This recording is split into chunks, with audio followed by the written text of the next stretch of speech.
Good afternoon, everyone. I am Dr. Leena Grace from Southern India. I want to discuss a topic on growth evaluation using live feed and probiotics in zebrafish, Danio rerio. When we see the background information, we are using a large number of antibiotics in even day-to-day activities. When we see the veterinary medicines, in the last decades, the prevention and control of diseases were achieved a great extent. The ranges of chemicals, particularly the antimicrobial agents or antibiotics, are using in aqua farming in the treatment of diseases. This usage of these antimicrobial agents increased enormously, and tons of antibiotics are distributed in the biosphere during an antibiotic era of only 60-year duration. This impressive development in the fish farming practices, due to the enormous usage of this veterinary drugs, led to some bad effects in the human and animal health. This usability of these antimicrobial substances are used as a preventive medicine for this diseases. But the extensive documentation of the evolution of antimicrobial resistance were developed in the pathogenic bacteria. So due to the large usage of these antimicrobial agents, the resistance of the diseases were developed for these antibiotics in the pathogenic bacteria. This application of antibiotics creates a lot of pressure in the emerging drug-resistant bacteria in common aquaculture practices. It might be transmitted through food chain from fish to human beings. The application of these antibiotics create a lot of resistance in these pathogens, and this may be transmitted through food chain from fish to human beings. Further, the antibiotics kill or inhibit beneficial microbial flora in the gut.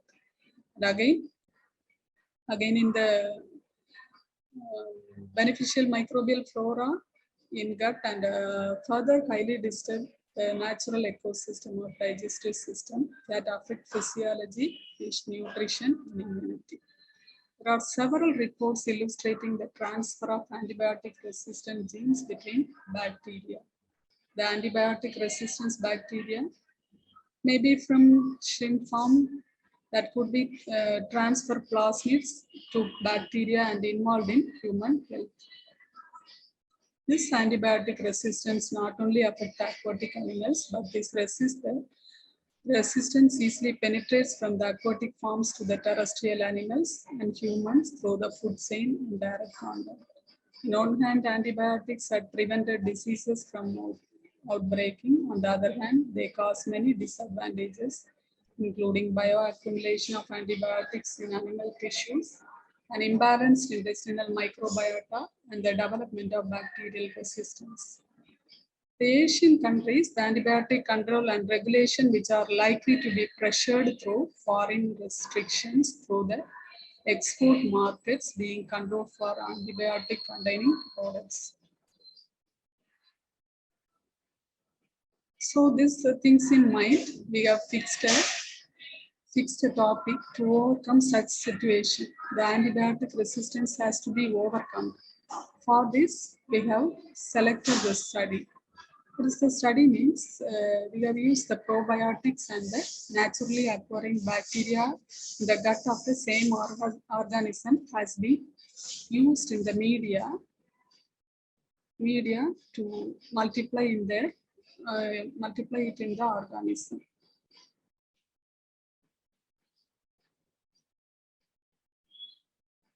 So because of this enormous multiplication, the beneficial organisms are multiplied means the pathogen growth will be arrested.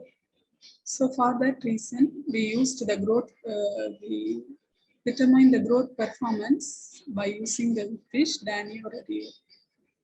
We used the uniform size zebrafish that were stocked in the experimental tank. Then they were maintained with constant aeration and water exchange of 10% every day. After that, we can isolate the lactobacillus species from the gut. Then the isolated bacterial colonies were purified by subsequent fish culture. This commercial probiotic bacteria were also used in addition to the isolated bacteria. This zebrafish were maintained in the experimental tanks. We divided 4 groups. To the first group, we used the Azolla plant as a live feed to the zebrafish. To the second tank, we used the lactobacillus. Then the third set, we used the commercial probiotics. And in the fourth one was made as control. This is the picture showing the growth of lactobacillus species on MRS agar's plate screened from the gut of zebrafish. After that, we have taken the readings. When we see the total mass of the zebrafish, after 30 days, we come to the conclusion that we achieved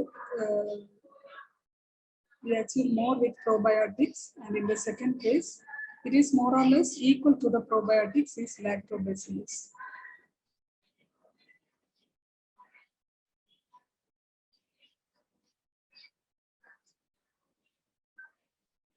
Then in the case of protein, we estimated the total protein with the Azolla, lactobacillus and commercial probiotics. That also shown that probiotics and lactobacillus perform well.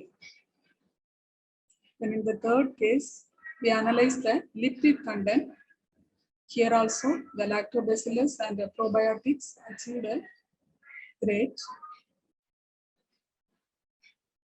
Then in the moisture contents also, we notice more amount of moisture in the skin of fishes with lactobacillus and probiotics.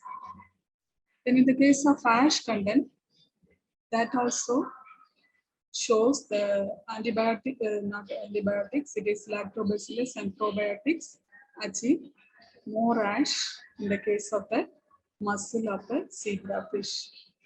So when we come to the conclusion that the probiotics performed well when comparing the Azolla, then next to probiotics, the lactobacillus performed well. The current study focused zebrafish tropical freshwater cyprinid, which was a successful model in vertebrate biology proven to be convenient for studying bacterial intestinal colonization and post-pathogen interaction. So this species are able to develop the innate immune system with adaptive immunity in 6 weeks of its development. And the physiology of its digestive tracts are very similar to that of mammals. So it has been used as a model species for many of the studies. Here also, in our study also, it performed well. The isolation of native candidates like lactobacillus is promising to replace the antibiotics in the near future. Thank you.